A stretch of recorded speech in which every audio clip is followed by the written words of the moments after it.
What's good, man? What's everybody saying? This is Breaking Bread Season 2, and today we got Terrence on the show. It's been long overdue. What are you saying?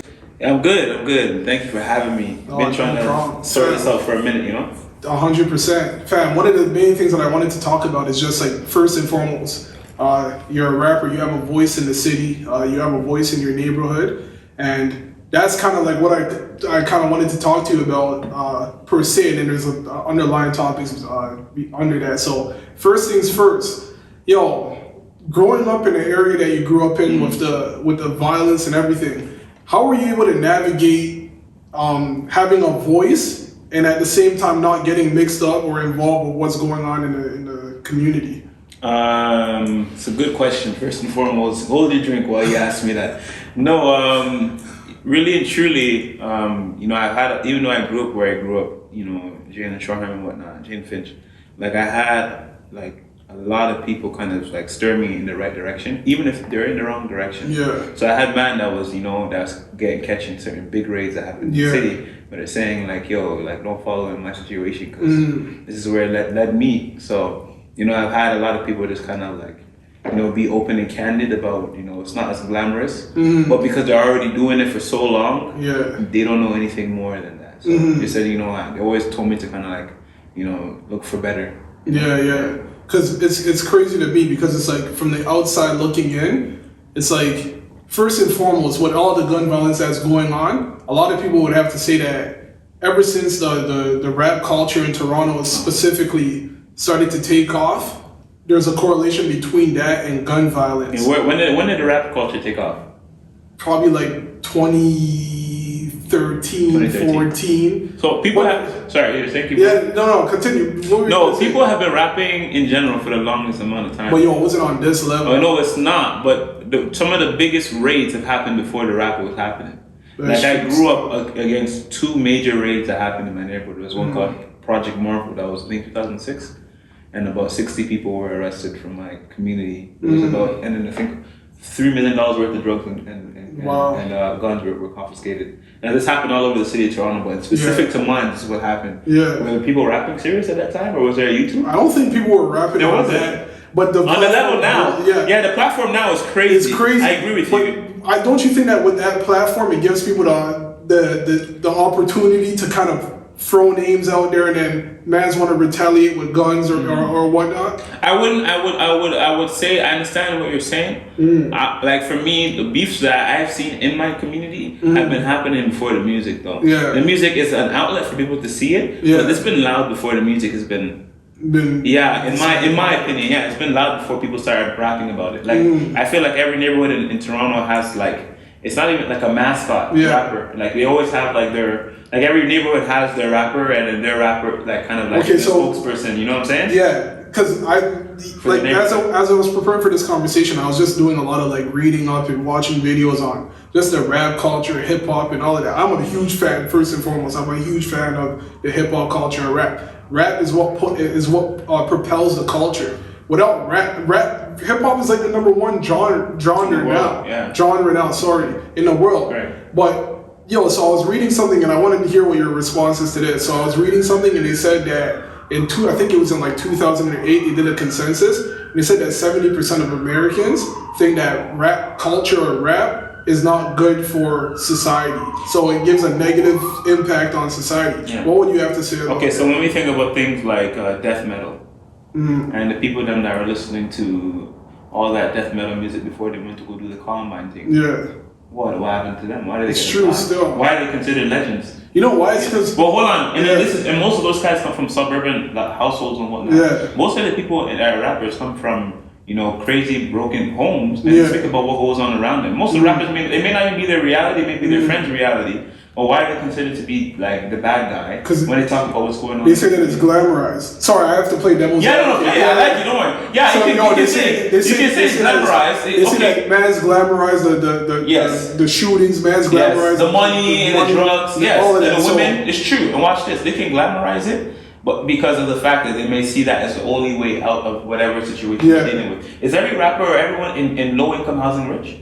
No. So when they get money through whatever ways of means, they're gonna see it as a positive, no matter what society deems it as negative. Is that, you get what I'm trying to say? Yeah, because it gives them a positive. It gives them a positive. It puts money in their pocket. So they never had that before. You know, I'm not saying it's right. I'm not saying that it's completely right. Now let's go to the, say the rock stars. You know, half of them. Let's say they came from, they were the term garage band. Yeah. You know what I'm saying? To have a garage, you have to be rich. You know what I'm saying? I don't know anyone who has garages. Two garages, one for your car and one for the band. You know what I'm saying? So therefore, you're coming from these, ideas of or these families that tend to have a little bit more money. You think they're worrying about like all these bills and so on and so forth? No. That's true. So if someone feels, in general, if you put a person in a position to feel like, like this is how I'm gonna make my money and it's finally doing something for me and like maybe the people around me, it's a negative thing, I'm gonna see that as a positive. You see what I'm saying? Not to agree with the lifestyle. Not to agree with what's going on. But what I'm limiting myself to is what I'm gonna be celebrating. Yeah. So 100%. Okay, so speaking of that, do you think positive rap sells, or do people want to hear the no, positive rap doesn't sell as much as negative rap. But the biggest consumer is not black people that buy them the tickets. Go to the shows. It's true. You don't see black folk, they can't afford it. Because I remember like back in the day, I used to see videos that say that like, bro, you'll be listening to a rap song and people are legit trying to live out what the rap song is saying. Right, yeah. So now you have bands that are from the suburbs, or you have bands that never grew up in that lifestyle or that culture that are now busting guns, robbing people and stuff like that because they listen to the music and it tells them to do it. And I feel like that's exactly why a lot of people are, even like when it comes to like black on black violence, that's even a whole nother. That's a true That's thing. a whole nother topic. It seems like it's easy to kill somebody when that person looks like you. Yeah. You know what I mean? Because when a white man or when a white cop kills a black guy, everybody's all up in arms. Yeah. But when it's a black guy killing a black guy, no one says a word. Okay, that's true. I agree with you. And I would say that's crazy. Like the fact that I feel like what it is, like, it's specifically in Shoreham. Like there is two sides to Shoreham. The Shoreham Court, where I was raised, a whole bunch of black people at Shoreham Drive. Whole bunch of Italians, so on and so forth. Nice homes. Now, a lot of the times, man, them are gonna go do drillings or whatnot and go stain somebody. They're gonna stain somebody in Shoreham Court. Yeah. But who are you gonna stain if there's no money? It's all government housing. Yeah. Shoreham Drive is where the money's at. Yeah. But nobody wants to bother the people that over there because they feel like they can attack someone that looks better than them, and it's true. That is, it does play a part of like how you view yourself and view your. What's messed up? Back in the day, I was actually reading a book. And one of the characters in the book said that it was easier for them to do a crime in a black neighborhood, him being a black person, than to go to a white neighborhood and do a crime over there. Correct. So it's much easier, and I feel like that's how it may be in other races too. It's much easier for bands to commit crimes against somebody that looks like them than it is to commit crimes against people. I agree, bro. Let me tell you, bro. I lived in the suburbs for like 2 years, 2.5 years. I felt like freaking Will Smith. Everyday people. Good morning. How you doing? Stuff like that with a dog and whatnot. And I'm just, and the people I live with, like me and my brethren, the other two people we live with, they were junkies, fam. Doing all sorts of drugs and whatnot, but the police never passed by. Now, certain man maybe, selling drugs or whatnot, you think mans can afford cocaine? It's true. You know what I'm saying? And you're not going to make heavy, serious money from selling weed unless you're selling like pounds, you know what I'm saying? So it's like, if I want to might have an ounce, but these guys are buying pounds in the suburbs, you know what I'm saying? That's why when man say I'm going OT, like you think why would they sell it to people here that can't afford it? They're gonna sell it outside, right? So it's like I said, I live with these two junkies and whatnot, and they had no issue. You would have thought it was legalized there, you know what I'm saying? So have you having a voice in the city? Because there's another thing that I've been hearing, and another thing I've been seeing in the news. One man's come to different neighborhoods, and the first black person that they see, they're gunning down, fam. No questions asked. Yeah, it's crazy. It doesn't matter if you have a positive impact on your neighborhood. It doesn't matter if you have a negative. Have you ever felt like you're not safe? Yeah, you in the light that especially now. Especially with the voice that you have. You know what's funny? So what makes you? So is there something that could make you stop going to your neighborhood, or do you still go to your neighborhood? So I still frequent. And it's so funny that you said this because I did a podcast recently and they asked me the same exact question. Yeah. Because even the man them that are out here being the light, their light's getting dimmed right now. You know what I'm saying? Yeah. So for me, I think the position is like you wherever you go, you can pass away. You know what I'm saying? Like one of my favorite artists in the city, that passed away, like Houdini. Like he wasn't in the hood, you know what I'm saying? His Blue Jays ways, you know what I'm saying? He was downtown. So it's like, obviously he had his issues and whatnot, his affiliations and whatnot. but like, you know, regardless of the fact, anybody can catch it anywhere. You know what I'm saying? So should I now live in a box? You know what I'm saying? So like just yesterday, what? 3 people died yesterday in 24 hours. It's crazy. You know what I'm saying? Just yesterday, bro. It's true still, and it doesn't matter where you are nowadays. I can't even lie. But so my thing is like. Wish you could protect yourself. That's all. But that's an American law. You know what I'm saying? Yeah. So you're literally left out. You're basically left out to dead, fam. It just doesn't make any sense. And from the outside looking in, is there an explanation as to why people do what they do in terms of going back and forth? It's retaliation. It's beef. But they're not just that. It's glamorized. So you can go ahead, you can kill somebody and celebrate a man's death. Right. But then the moment, like I said before, but the moment a white man does it, it's not celebrated. No. Everybody wants to it's true. And I think it's crazy. Celebrate it? You know what? I think there's something demonic about that, yo. Yeah. I'm gonna be honest with you. Look in a man's eye and want to kill him, especially a man look like you, type of thing, you know.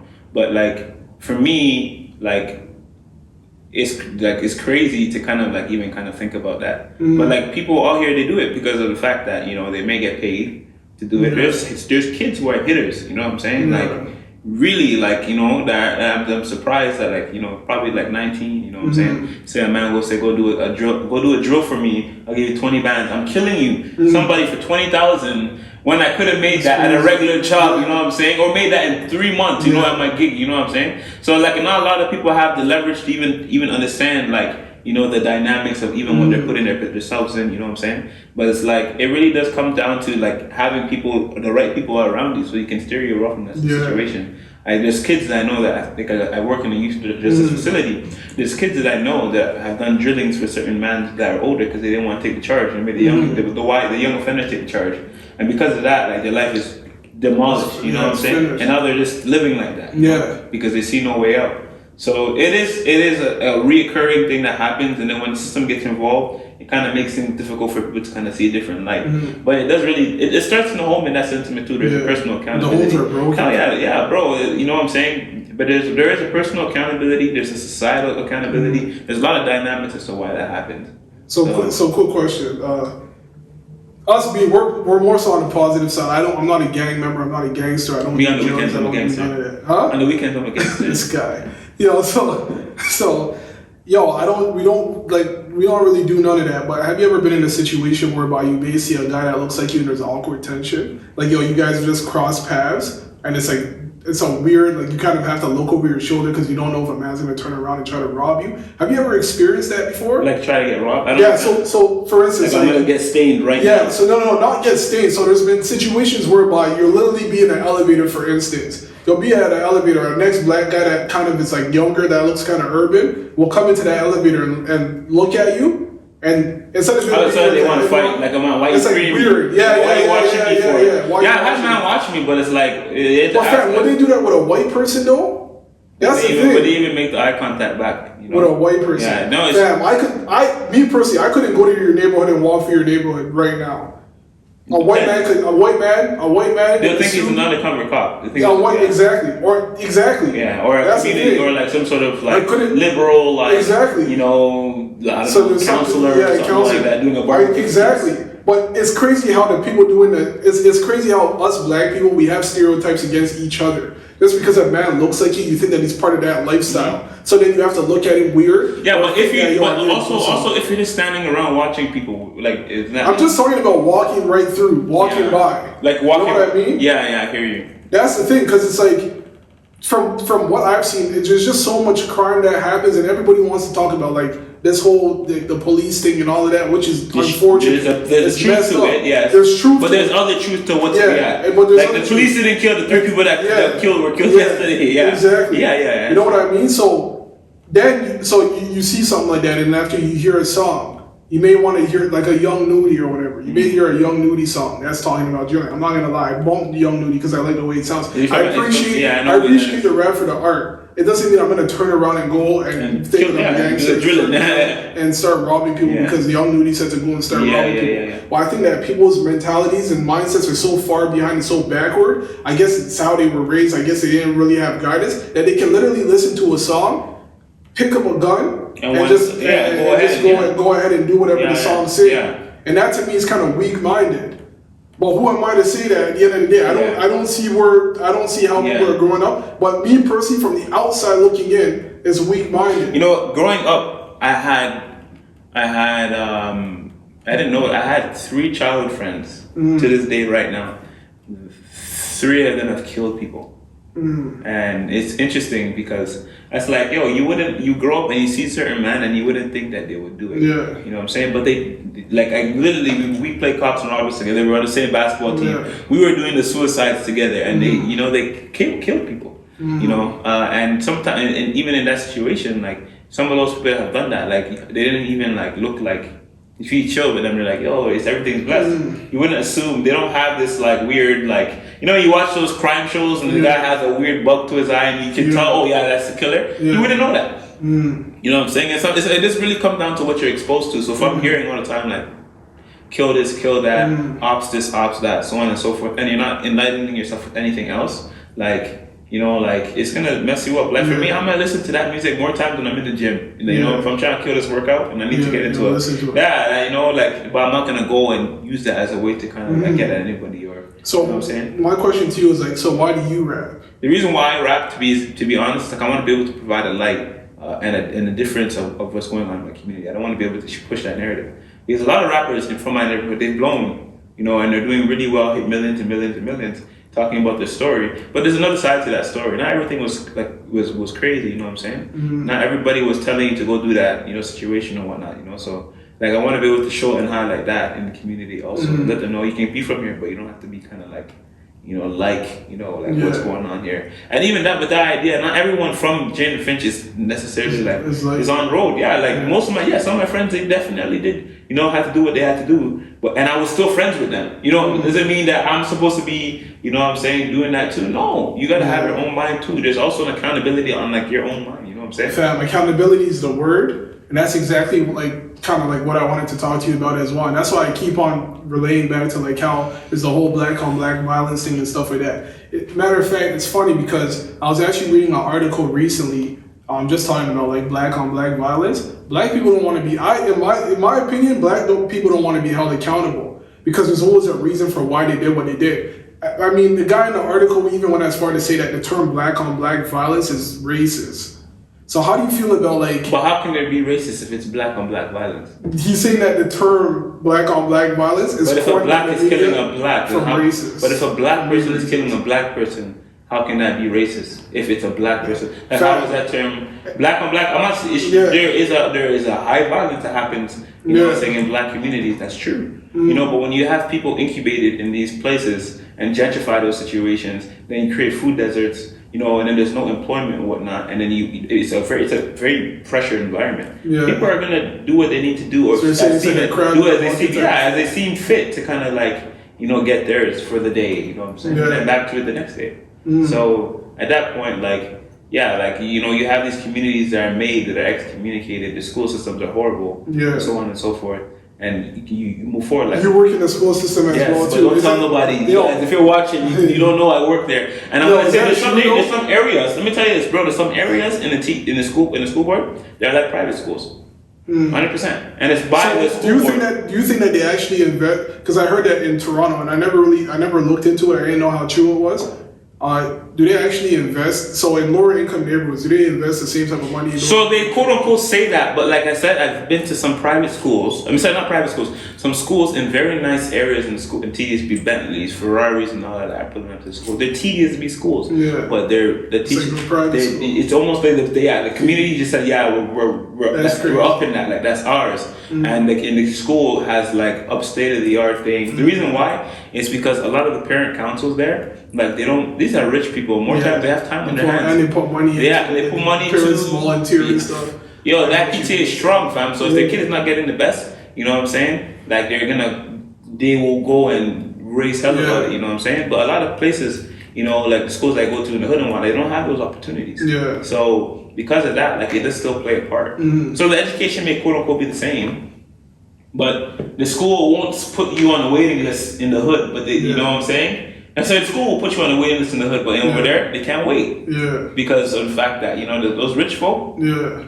They're too connected, fam. Do you think that this will ever end? Do you think that the violence in Toronto because people say that there's a correlation between like I said before, between the violence and the music. Yeah. Fam, do you think the violence will ever end? And if it were to end, do you think there's a resolution to that? And what would your resolution? I think the resolution is to also provide people different outlets. Let them know that like it's not just this one way that you can, do that. Like you can be from the hood and you can be talking about certain things. You don't have to talk about whatever happens, but it sells. People are buying the tickets. They're going to the shows. You know what I'm saying? People are blasting their music and so on and so forth. So like I said, like the music is not trash. I'm gonna be honest, it's not. It's sick. To be honest, the music is good. But like, I don't think it will end in that sentiment of people actually being like bloodshed over it. And it's kind of scary to think that certain bands can be certain things, certain dead people in music, and then like or if from neighborhoods, and then like it just kind of like it just goes away like it's nothing.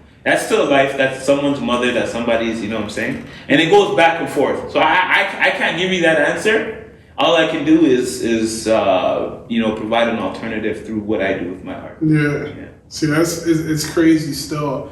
And one thing that I've also learned like over the last like couple of years is never to lean too much on one side, because at first, especially people that like follow me, at first I was more so for like the whole BLM, Black Lives Matter stuff, this, that, and the third. Then as I started doing research, I'm like, yo, BLM doesn't really care. It's not really a BLM thing like that. It's not really, I know. I never seen them in Toronto before still. That's what I'm saying. Because they profit off, and I said this before, they profit off of black people dying at the hands of white people.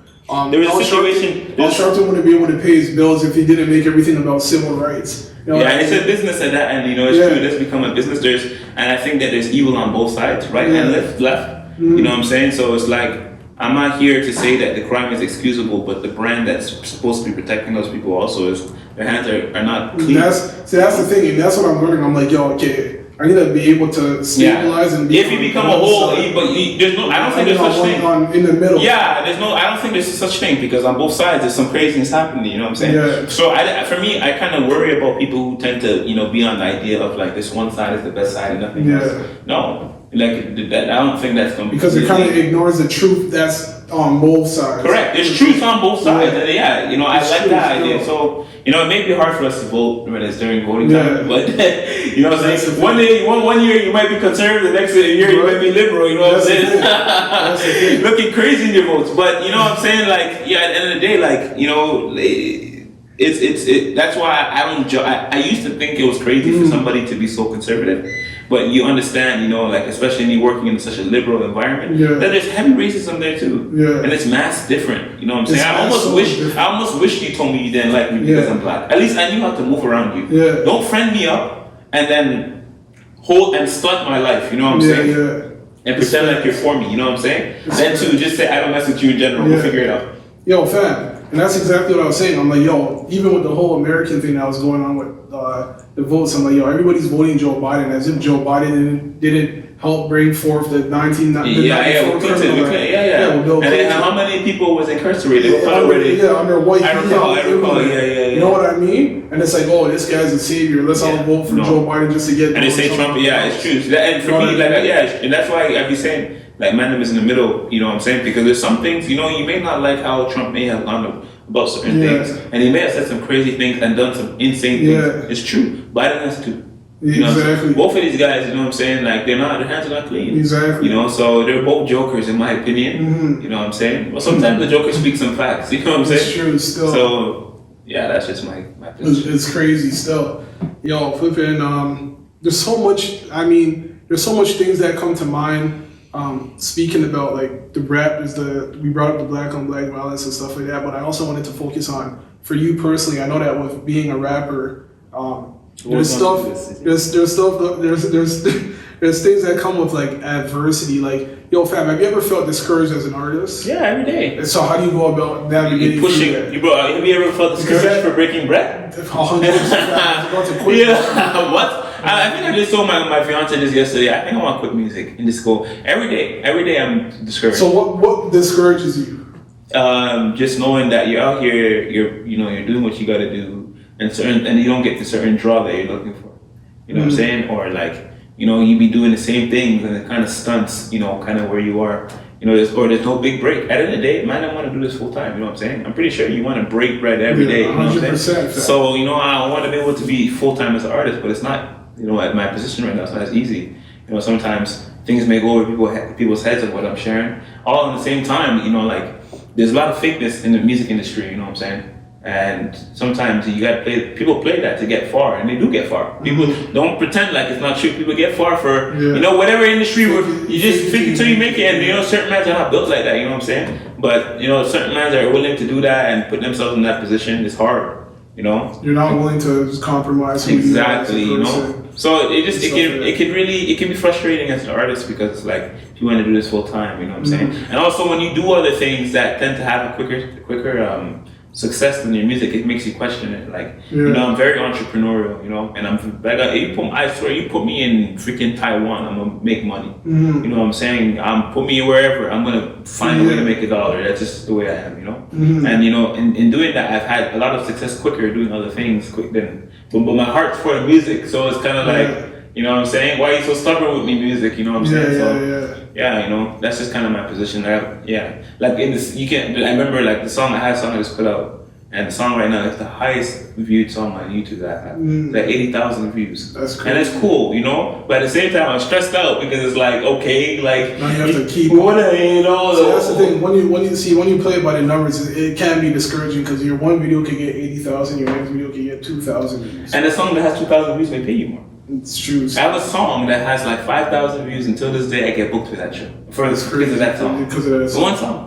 Something 8,000. Yeah, so that's why it matters who's watching too and whatnot. And, you know, just because you have a whole bunch of views doesn't really mean you really. Makes sense. It makes sense for me personally as well too, because there's been times whereby I low key even wanted to throw in the towel, because it's like, people don't really understand. Like, people have this perception of you when you put out your opinion, because this is what this platform basically is. Yeah. I'm taking my opinion and I'm putting it out for the world to the masses. To the masses. For all you guys. To you know, to hear and to make judgment upon. You know what I mean? And at times it's like, mans don't even want to hear what you have to say unless you agree with the masses. Yeah. Everybody wants you to think exactly like every. And then the cancel culture, that's even a whole nother.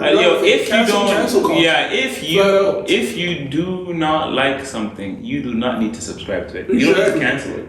It's not for you. I've had people unfollow me on Instagram. People that I literally, you know, that broke bread with. Broke bread. They don't break bread no more. They don't follow me because I posted something. They couldn't even come to me as a genuine person and be like, to be honest, I don't really agree. But were they really genuine? Because let me tell you, you're never gonna agree with anybody in life completely. And and I'm a burst your bubble. Not everybody's for everybody. Yeah. You know what I'm saying? It's just the realness of what it is like. Not everybody is gonna share the same heart for what you believe in. Does that mean keeping your integrity? Yeah, it should. Like, I don't understand what you mean. To yourself. It doesn't fly like that, you know? Like this wine here. If you don't like the wine, should I go create a riot about why I don't like the wine? Just don't buy the wine. Exactly.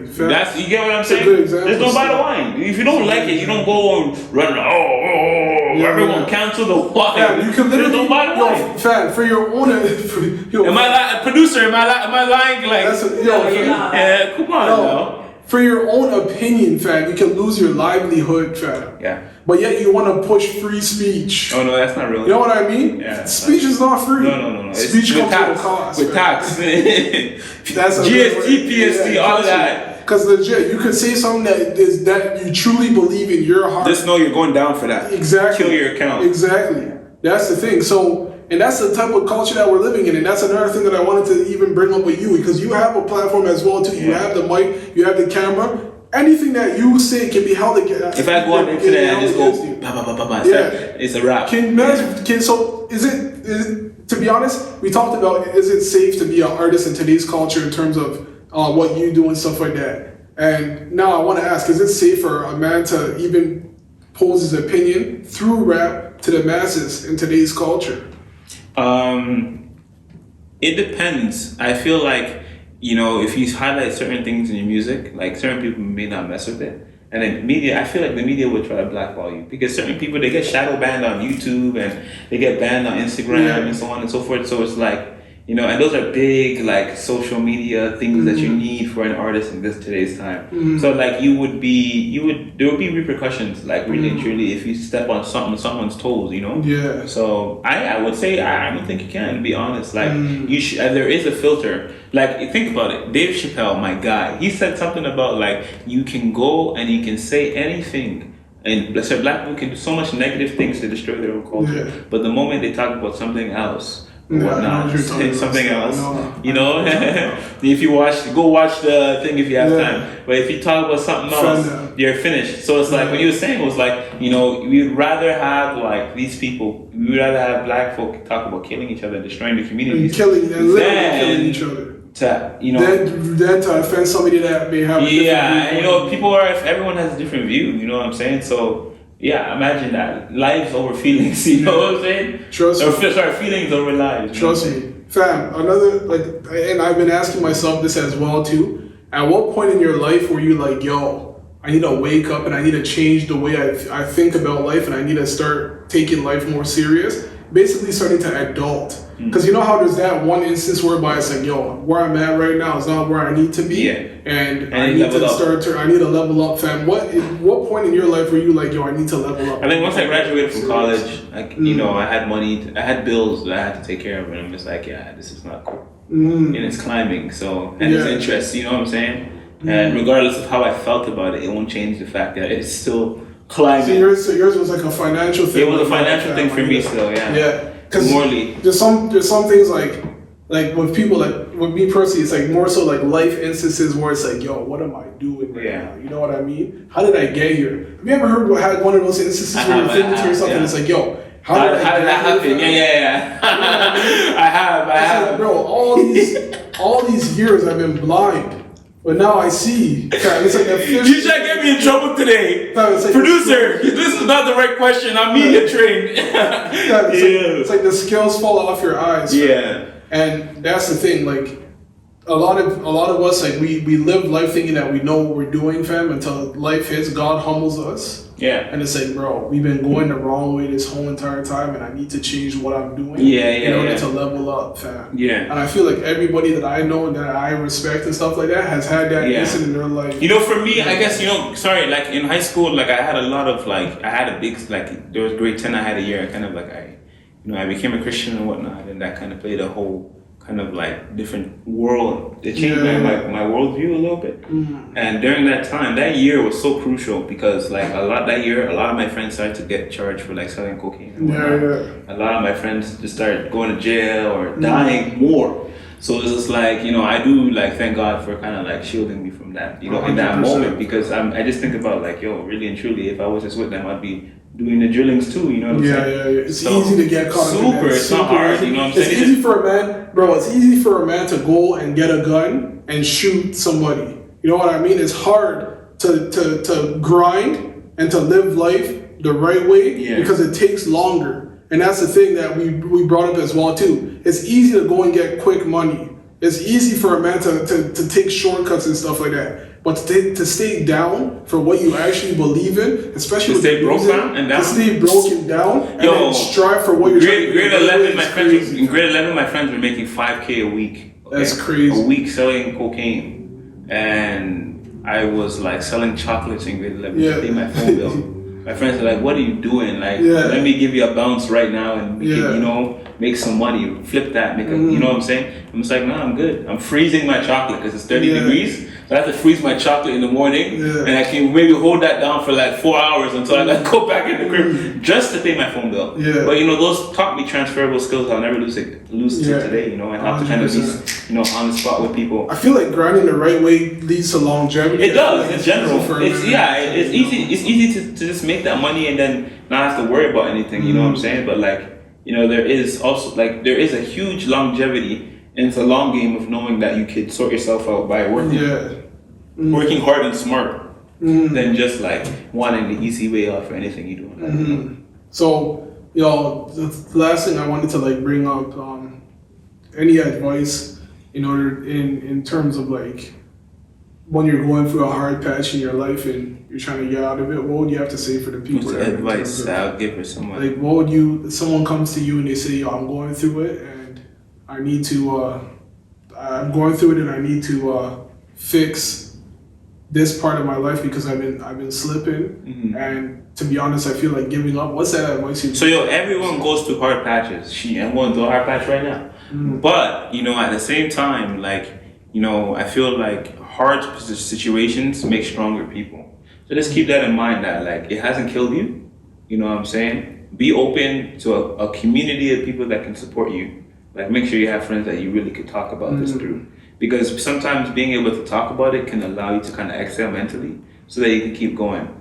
You know what I'm saying? So just always try to have somebody or a girlfriend or I don't know, anyone that's, you know what I'm saying, that you can really have an open ear to. And somebody that can keep you accountable. Keep you accountable too, because, and have goals, write down your goals or, so that you can sort that out, whether it's like, I don't know, dad or, you got situations with your family or, I don't know, you got a kid you got to take care of. Like, just write it down and be proactive about it. But, there's also certain things that you can do that can help, make you feel good. There's a feel good hormone when you work out. So, like, I would always, suggest you exercise before you make a decision. Because, if you have those endorphins going off, I'm pretty sure you'll make a better decision, with those things physiologically than just making up all like sporadic and startled, right? So just, try to eat good, you know what I'm saying? Like, and work out, have a great community of people around you that hold you accountable so that you can stick to your goals and that you will. The bad season is only a season for a reason. It's not just a lifetime. It's not a lifetime, you know what I'm saying? Yeah, that's exactly what I was like about to get at. The fact that like it's a blessing that everything here is temporary because the bad things are temporary. The bad seasons are temporary. And God knows exactly what he's doing. He sets you up for something better. Way better, yeah. You know what I mean? And you gotta push through it sometimes. The good things on this earth are temporary, but the bad things are also temporary. The pain is temporary. The physical pain is temporary. The emotional pain is temporary. You know what I mean? Yeah. All of these things that people kind of quit life about are temporary things, fam. And there's always a greater plan at hand that's coming, and you hit it right on the nail. And I just first and foremost I want to thank you for coming on the show. I know this guy is a busy man, fam. This guy gets booked. You know what I mean? But you took the time out of your day to come speak. Yes, sir. This is fun, man. So 100%, fam. Next, as I continue this recording, if we have to shoot a part 2, we can shoot a part 2. If the people want a part 2, you gotta let us know. We'll part 2 it. Yeah, 100%. Yeah. And that's all I wanted to say. And, bro, once again, thank you, and it's a wrap.